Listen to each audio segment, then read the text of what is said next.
أخبث خطة شيطانية ممكن تسمعوها في حياتكم، قصة حقيقية. كي ديما ما نطولش عليكم نمشيو لتفاصيل القصة، ولكن قبل انتو اول مرة كتشوفوا قناتي فدخلوا وضغطوا على زر الاشتراك، وما تنسونيش واحد لايك وواحد تعليق. قولوا لي القصة كي جاتكم من 1 حتى 10.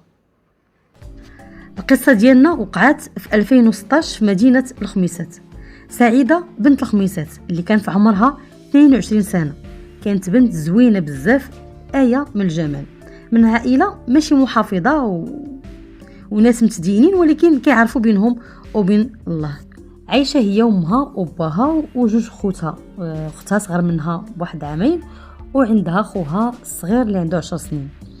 باها عنده واحد المحل ديال بيع وشراء، امها كانت ربة بيت جالسه مقابله وليداتها ومقابله دارها. سعيده مازال كتقرا، مازال ما كملتش قرايتها، وعندها بزاف ديال الاحلام بغات تحققهم، واكبر حلم كان عندها هو تخرج من مدينه الخميسات وتمشي لشي مدينه كبيره تعيش فيها، يا تزوج فيها يا تخدم فيها، المهم انها تخرج من مدينه الخميسات. كي قلت لكم كانت بنت زوينه بزاف، وكانوا كيتقدموا ليها بزاف ديال الرجال، كان اللي شافها صراحه كتعجبو، وكانت مؤدبه وعندهم واحد السمعه طيبه، المربيين مزيان. المهم اللي شافها كان تيبغيها، وكانت ديما كترفض بحجه مازال بغيت نقرا ومازال ما كملتش قرايتي. حتى لواحد النهار تقدم ليها واحد السيد، هاد السيد سميتو ياسين وفي عمره 36 سنه، خدام مزيان، ماشي شي واحد اللي لاباس عليه، ولكن يعني مستور. سعيده ما فكرتش باقي في كاع هادشي اللي كانت كتفكر فيه. بغيت نخرج من مدينه الخميسات، ما انه ولد الخميسات، بغيت نخرج وبغيت ندير، نسات كل شيء نساتو. قالت لهم هذا هو اللي بغيت وهذا هو اللي بغيت نكمل معاه حياتي. ياسين كان شاب، كان زوين وكان طويل ومقطار وعنده واحد الكاريزما، زائد بين فيه دروش وباينه فيه ولد الناس. ياسين ما كان عنده حتى شي حد، كان عنده غير خوه فقط. منين ما تباه بقات غير امهم هي اللي عندهم، وامهم كانت قاطعه العلاقه بعائلتها كامله، كانوا غير ناس قلال وكانوا ساكنين بعاد. ومني مات الام ديالهم تقطعت العلاقه بمره، ما بقات يسول فيهم حد، وحتى هما هكاك. وكيف قلت لكم سعيده من الشوفه الاولى بغاتو، وكذلك ياسين كان تيبغيها قبل، وكان تردد انه يتقدم ليها، تيقول ما غاديش توافق عليا، وخاصه انه سول وسمع بانه كيجوها الناس، وهي كانت كترفض بحجه راه بغات تقرا وتكمل قرايتها. ولكن خوه اللي كان كبر منه هو اللي صر عليه، قال لي تقدم ليها، بغاتك، هذاك الشيء اللي بغينا، ما بغاتش رفضات، صافي، المهم راك درتي محاوله. الاب ديال سعيده فعلا سول على السيد، لقاه اخلاق طيبه، لقاه مزيان، ما فيش مشاكل، من الخدمه للدار ومن الدار للخدمه، ما فيه حتى شي بليه قبل. ولكن كانوا عنده شروط، من ضمن هاد الشروط يسكنها بوحدها، لانهم كانوا ساكنين في دار وحده، واخا الدار كانت كبيره ولكن من الاحسن يستقلوا بحياتهم ويسكنوا بوحدهم.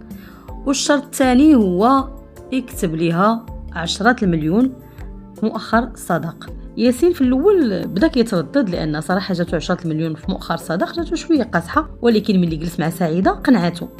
سعيده قالت ليه المؤخر صداق ان شاء الله ما غاديش نحتاجوا ليه، وغير اجراء باش الوالد يرتاح، خاصه انني كنت كنقول كنتمنى وكنت باغا نكمل قرايتي وباغيه، ولكن مني شافني بغيتك فغير باش يرتاح الوالد.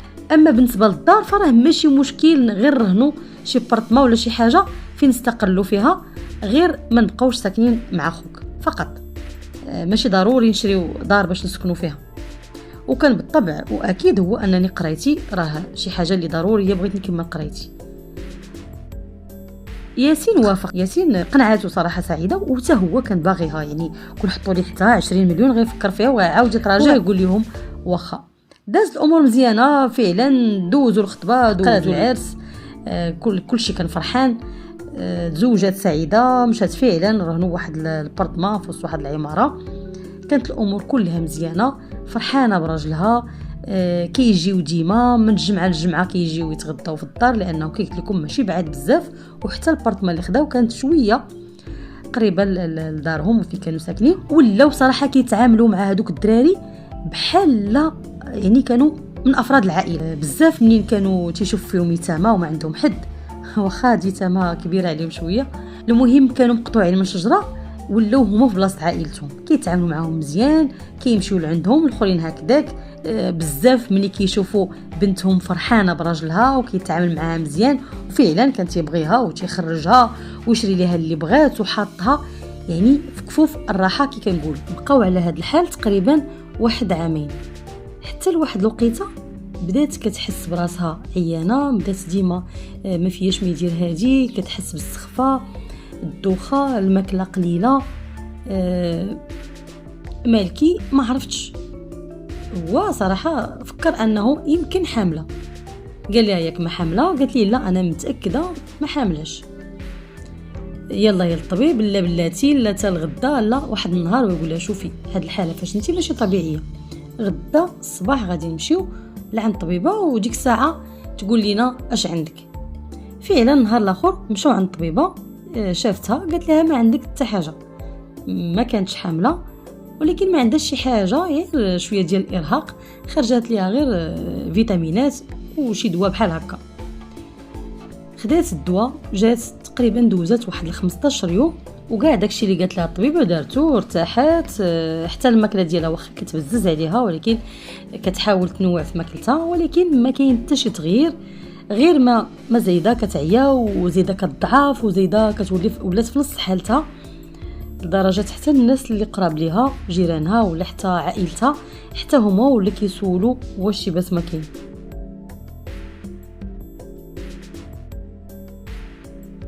كتقول لهم راه انا ما فيا والو، راني شي باس ما كاين، ياك ما حامله؟ لا ما حاملاش، غير ارهاق، راه مشيت عند الطبيبه وعطاتني فيتامينات وانا غنولي لاباس، غير شويه ديال الراحه وناخذ هاد الدواء غنولي لاباس. ولكن ياسين كان تيشوف الحاله ديالها غادي وكتدهور وكترجع غير اللور. ياسين بلا ما يتشاور معاها مشى خدا رونديفو من عند واحد الطبيب اللي كان كيعرفو شخصيا وداها، لانها كون قالها ليها غتبقى تقول ليه تاني اليوم غدا وما غاديش تبغي تمشي.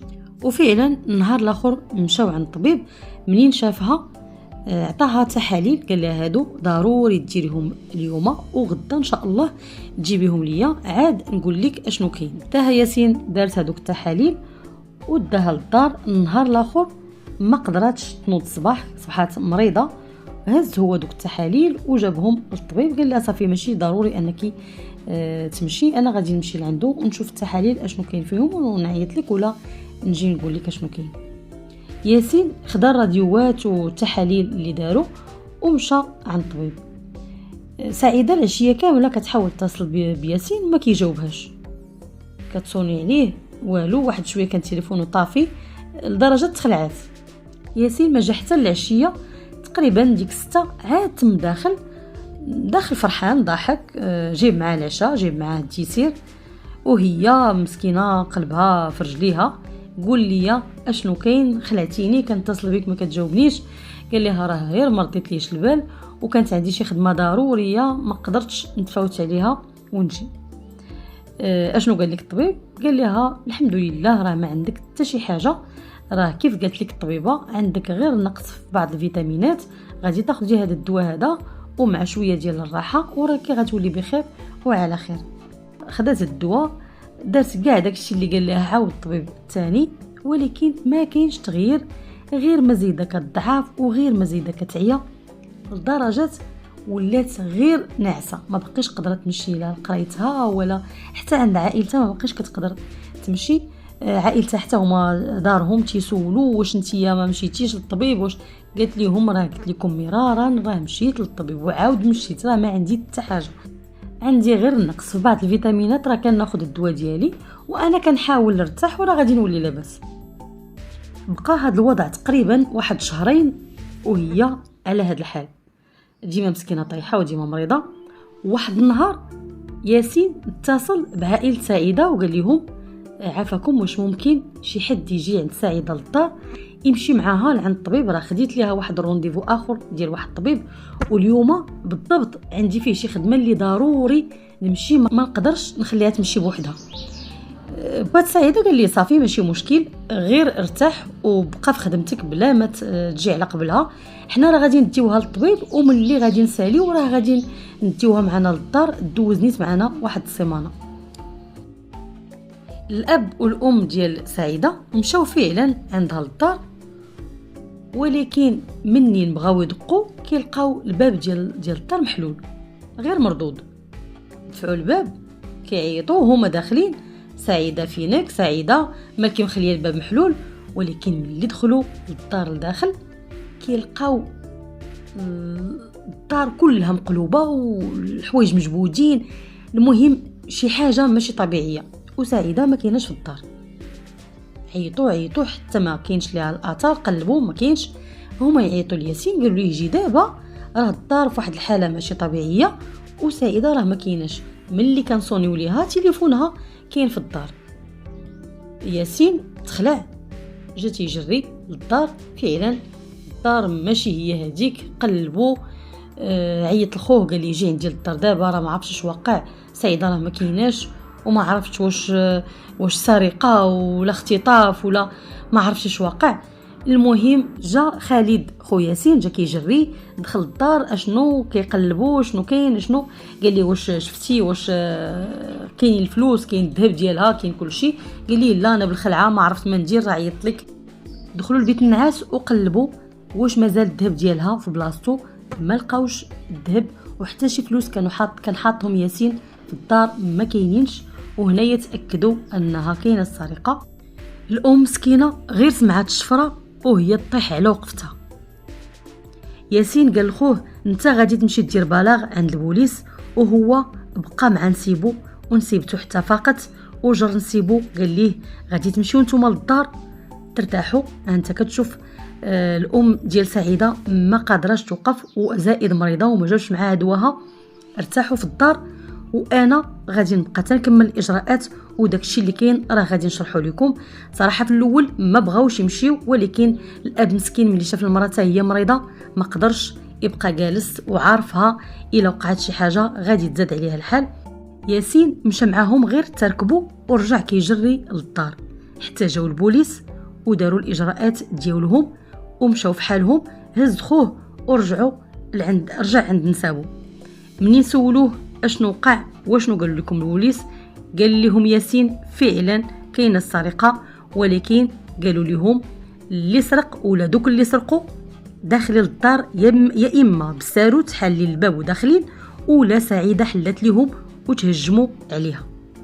ولكن اشنو وقع لسعيده بالضبط باقي حتى شي حد ما عرف، والبوليس راه مازال في الاجراءات ديالهم. ومن هذيك الساعه وكل شيء كيقلب، واخا البوليس دايرين خدمتهم وكيقلبوا، حتى عائله سعيده وباها وامها وراجلها بالطبع اللي كيقلب بالليل وبالنهار. دازت 5 ايام على اختفاء ديال سعيده ومازال ما كاين حتى شي خبر عليها واش ميته ولا حيه. الاب ديال سعيده عيط لياسين ما جاوبوش وقطع وعيط لخالد قال ليه قول لي واش كاين شي خبر على بنتي، ما اتصلتوش بيا اليوم ما قلتوا لي والو. قال ليه راه باقين تنمشيو لعند البوليس تيقولوا لنا راه مازال الاجراءات خدامين ومازال البحث جاري ولكن راه ما كاين والو. قال لي صافي جيت ديني لعند البوليس ونسمع بودنيه، لانني صافي ما باقيش قدرت صبرت على بنتي، وحتى الام ديالها قالت لي الا ما مشيتيش انت عند البوليس انا غادي نمشي ومن الاحسن نمشي انا. قال لي واخا دابا نجي نديك.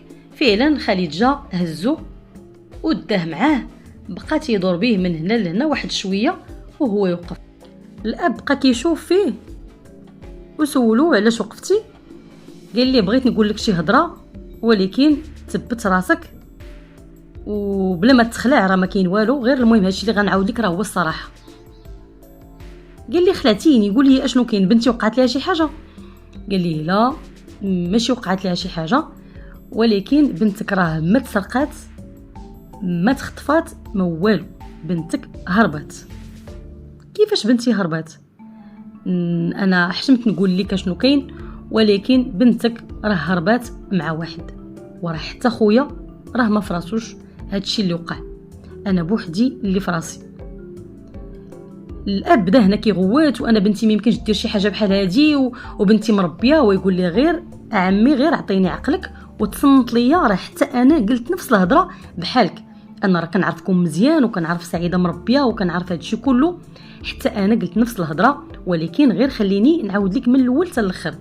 واحد النهار كنت غادي عند خويا للدار، وهو يوقفني واحد السيد جارهم، قال لي واش انت هو خويا ياسين الكبير؟ قلت ليه هو انا، واش شي بس ما كاين؟ قال لي بغيت غير نقول لك شي حاجه ما قدرتش نقولها لخوك وانت كبر منه وغتعرف كيفاش تتصرف، خفت نقولها ليه انا ونتسبوا ليه بشي مشكل يكون كبير. قال ليه خلعتيني وجدني هانيه. قال ليه المهم خوك كيف كيخرج راه كيجي مره كيجي واحد وكيدخل للدار عنده وتيجلس حتى لواحد الوقيته، كاين المره حتى كيقرب خوك يجي عاد هو كيخرج. وانت راه فهمتيني اشنو بغيت نقول. هنايا بديت انا كنغوات ونقول ليه لا، وهذيك السيده كنعرفها مزيان وراه ماشي غير مرت خويا راه بحال اختي، وبديت كنهضر. قال ليه المهم انا قلت لك اشنو كاين وانت دبر راسك والمواصفات ديال السيد ها هو، وإلا ما تيقتينيش جلس وحديها.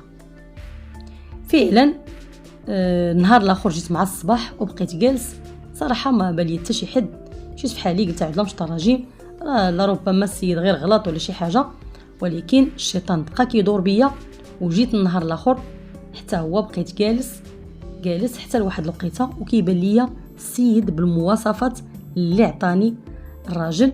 تم داخل العماره وانا نتبعو، بقيت غادي تابعو حتى دخل الدار عند خويا، وانا خويا عيط ليه ومتاكد انه ما كاينش في الدار. وهنايا خليته حتى خرج ومشيت دقيت على سعيده وواجهتها، قلت لها ها وقع وهادشي اللي كديري فيه حشومه وعيب، وحنا ولينا عائله وحده، وحنا وخويا تيبغيك وتيحماق عليك. في الاول نكرات، وفي الاول قالت لي لا ما كايناش هاد الهضره وهذاك غير راجل صاحبتي وجاب ليا ودار ليا، ولكن من بعد ملي هددتها انني غادي نعيط لخويا ونقولها ليه، نزلت للارض واعتذرت وقالت لي فعلا انا غلطت وانا درت ودابا ما عمرني باقي نعاود، غير سمح لي هاد المره وما تقولهاش لخوك، وانا راه ما عمرني باقي غادي نعاود. فانا كيف كتعرف راه سعيده بحال اختي وتصرفت معاها كيف نقدر نتصرف الا كانت اختي، راه بالطبع غادي نستلها، ما غاديش نقدر نفضحها. مشيت في حالي ولكن بقيت حاضيها، بقيت جيت النهار الاول الثاني الثالث الرابع فعلا ما بقاش هذاك جا، ما باقيش بان. قلت صافي راه غلطات وراه تراجعات. حتى عيط لي خويا وقال لي جي راه الدار مشفوره وسعيده ما لقيتهاش، ما عرفتش اشنو واقع. هنايا ملي جيت للدار وما لقيتش الذهب وما لقيتش الفلوس، فهمت ان سعيده هربات مع هذاك، وراه ما كاين لا اختطاف لا حتى شي حاجه. وانا اكثر منك انا كنشوف دابا خويا كيتعذب وما قادرش نصارحو، لانني الا صارحتو غادي نصدمو وما عرفتش اشنو ندير. الاب مسكين حضر راسو في الارض وقال ليه رجعني للدار. فعلا رجعوا للدار. كيف حلات الام الباب كيبان ليها راجلها وجهه كحل، غير شافتو وبدات كتغوت. قالت لي سمعتي شي خبر على بنتي؟ قال لها عمركي ما باقي جبديها ليا، هذيك الفاعله هذيك التاركه اللي وسخات لينا سمعتنا ومرمداتنا في الارض، ما عمرك باقي جبديها ليا واعتبريها صلاع نبي بحال لا ماتت. الام بقات كتشوف فيه ما فهمات والو. قالت ليه ولكن شرح ليا شنو سمعتي، شنو واقع، مال بنتي اشنو دارت؟ وبدات يعاود ليها. قال لها ها وقع، وهي بقات كتشوف فيه. واحد شويه تقول ليه واش انت حمق ولا مريض ولا واقع عليك شي حاجه؟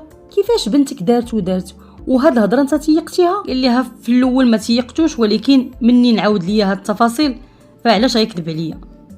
الام مسكينه بدات كتغوت كتقول ليه بنتي مستحيل انها دير هاد الشيء اللي كتقول، واخا يحطوا ليها السكين على عنقها ما يمكنش دير هاد الشيء. سكتات واحد شويه وهي تقول ليه انا عرفت اشنو غندير، نوضيني العماره اللي ساكنه فيها بنتي نوضيني ليها. في الاول الاب ما بغاش، ولكن من بعد قنعته، مشات فعلا للعماره وعرفات ان ياسين في هذيك الوقيته ما كيكونش. مشات عند واحد جارتها سعيده، كانت حزوزيه وما كانتش كتمشي عند حد، ولكن هاد جارتها كانت مره كتسمعها كتهضر عليها. وواحد النهار كانت الام ديال سعيده عندها وهاد جارتها دقات عليها. دخلاتها وكبرات بها وكي دايره لاباس عليك، وسولاتها على سعيده كي دايره سعيده لاباس عليها. الام فهمات ان ما فراسها والو، وهي تسولها قالت لها علاه ما فراسكش، اشنو وقع لسعيده؟ الجاره جاوبتها قالت لها ما تقوليش ليا تلقات هي وياسين، انا ما شفتهاش هاد الايام غبرات، قلت صافي وقيله الا تفارقوا. الام مسكينه بقات مصدومه وكتشوف فيها، قالت لها علاه هما كانوا بغا يطلقوا، انا ما فراسي والو. سعيده قالت لها فراسي كانوا بغا يطلقوا لانه كان تيضربها وكيتخاصم معاها بزاف وكان مكرفس عليها خاصه في هذا الاخر، وهي اصلا كانت مسكينه مريضه بغات غير ترتاح، ولكن شكون خلاها؟ الا طلقها لا طلقت منه، فاحسن حاجه ديرها باقا صغيره. الام وقفتها قالت لها حبسي راه سعيده ما كايناش مفقوده ودخلوا ليها الشفاره، على ما دقوش عليكم البوليس؟ قالت لها الجاره ما دق علينا حتى شي حد وما فروسنا والو، انا ملي ما شفتهاش هاد الخمس ايام تقريبا هادي قلت وقيله الا صافي تفرقت معاه ومشات في حالها لدارها، هادشي اللي فروسنا، وراه في العماره ما فروسنا حنا حتى حاجه، ما فروسناش جاو البوليس وقع هادشي كامل. الام جمعات الوقفه ونزلات كتجري عند راجلها، قالت ليه خاصنا نمشيو عند البوليس، شي حاجه وقع لبنتي حنا ما عارفينهاش. وفعلا مشاو عند البوليس وقالوا لهم حنا عائله السيده اللي وقع ليها من البلاصه الفلانيه. البوليس تحققوا من الامر، قالوا لهم ما كاين عندنا حتى شي بلاغ بهذا الشيء اللي كتقولوا. شكون دار هذا البلاغ؟ قال ليه الاب داروا خو راجل بنتي، جابوهم وحققوا معاهم وبداو بياسين هو الاول، قالوا ليه شرح لينا وقول لنا فين هي مرتك. عاود ليهم كاع داكشي اللي وقع. انا كنت في الخدمه عيطت لنسيبي وقلت ليه دوز للدار والتفاصيل كامله. ايوا وشكون دار البلاغ؟ والشرطه مشات؟ قال لي راه خويا اللي دار البلاغ، انا ديت نسابي لان نسيبتي كانت مريضه وطاحت واضطريت انني نهزها ونديهم لدارهم، وهنايا خويا هو اللي عيط للبوليس وهو اللي بقى واقف معاهم حتى داروا التحقيقات ديالهم، ودابا كنتسناوهم يردوا علينا، باقي ما جاوبونا بوالو. ودخلوا خالد حتى هو باش يحقوا معاه. اول سؤال سولوه فين درتي هاد البلاغ؟ قال لهم ما درت حتى شي بلاغ، اصلا السيده راه ماشي مخطوفه ولا حاله سرقه ولا هكاين. داكشي اللي عاود الاب ديال سعيده هو اللي عاود للبوليس وقال لهم ما قدرتش نقولها لخويا. اعتقلوهم بجوج وخرجوا قرار استعجالي بتفتيش الدار ديال ياسين باش يتاكدوا من هضره خالد واش بصح ولا كاينه شي حاجه اخرى. وغير وصل تقرير الادله الجنائيه واستدعوهم بجوج باش يحققوا معاهم لشكون صفاها لسعيده. حتى واحد فيهم ما بغى يعترف، ونفس الهضره اللي كيقولوا بجوج هي اللي كيعاودوا كل مره. عيطوا لياسين وقالوا ليه انت اللي صفيتيها لمرتك، خوك اعترف لينا بكل شيء، تفاصيل ديال الجريمه عاودهم لينا، وقال لينا انت اللي طعنتيها بآلة حاده في الحمام ديال الدار. دابا غير اعترف وقول لينا فين دفنتيها ولا فين لحتيها باش غادشي غنذكروا في التقرير بانك اعترفتي وتخفف عليك الحكم شويه. ياسين غير سمع الاعتراف ديال خوه وهو يقول لهم دابا انا اللي صدقت نصفيها ليها بوحدي، وعلى اصلا الفكره الاساسيه شكون فتح لي هذا الري قدو، شكون اللي وصلني لهذا الشيء هذا قدو هو. وياسين هنايا بدا كيسرسر بتفاصيل الجريمه، وكيف كيعاود ياسين قال لهم القصه بدات نهار ديت تحاليل لعند الطبيب. كيف حلهم؟ قال لي مراتك مريضه بالمرض المزمن سرطان وفي مرحله متاخره، يعني المرض انتشر لها في الجسم ديالها كله، وهنايا غادي تبدا رحله العلاج ديالها. وكيف قال لي الطبيب خاصك بزاف ديال الفلوس باش خاصك تعالجها، وفي وقت العلاج ديالها خاصك تعطيها بزاف ديال الوقت والجهد والصبر حتى تبرى، وحتى ملي تبرى خاصها كنترول مدى الحياه. ومنين خرجت مع الطبيب جاتني بحال الصدمه، ما عرفتش اشنو غندير. وحده بقات فيا لانها المراه اللي كنبغي واللي تمنيت انني نكمل مع حياتي كامله. عاد زائد ما قادرش على هاد المصاريف كامله، وما قادرش نهرس حياتي بهاد الطريقه، يعني ندخل في امراض وندخل في مشاكل بحال هادو. عيطت لخويا وعاودت ليه اشنو وقع. قال لي وياك تقول ليها باش مريضه، وقلب على شي طريقه باش تطلقها، ولا بغيتي تطلقها ضغط عليها حتى تنزل لك على مؤخر الصداق، لانني مؤخر الصداق كاتب فيه 10 المليون. وهكذا بدات الخطه ديالي انا وخويا. بديت كنضغط عليها اليوم غدا، ولكن هي مسكينه كانت صباره وما دارت حتى شي حاجه، ما مشاتش في حالها، ما دارت والو.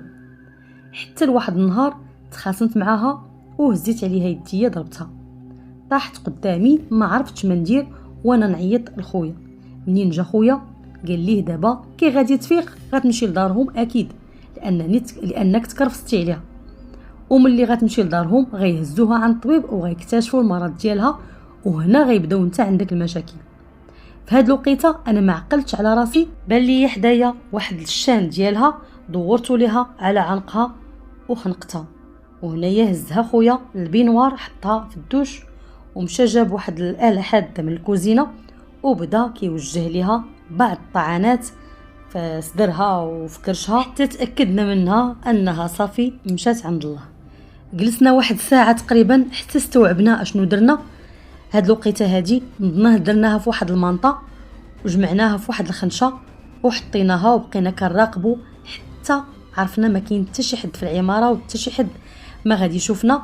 خرجناها ديناها للزباله الكبيره اللي في الخرجه وحطيناها وحطينا عليها بزاف ديال العواد وديال هادوك الازبال اللي كانوا تمايا، وهنا شعلنا العافيه وحتى حد مرض ليها البال، لانها مره هاد الزباله كيشعلوا فيها العافيه، وخا شافوا الناس العافيه وشافوا الدخان ما داوها فوالو. وهكا كملوا التحقيقات، واحد كيعترف على واحد حتى عاودوا لهم القصه ولا الجريمه بتفاصيلها، وتحكم عليهم بالمؤبد واخا كانوا كيستحقوا اكثر. وكانت هذه هي نهايه القصه ديال اليوم. وقبل ما نسالي القصه ديالنا بغيت نقول لكم الحب راه ماشي كلمات ولا احساس كنقولوه في الوقيته اللي كنكونوا فرحانين وبخير وعلى خير. حب افعال وكيبان لينا في وقت الشده وفي وقت المرض. والسلام عليكم.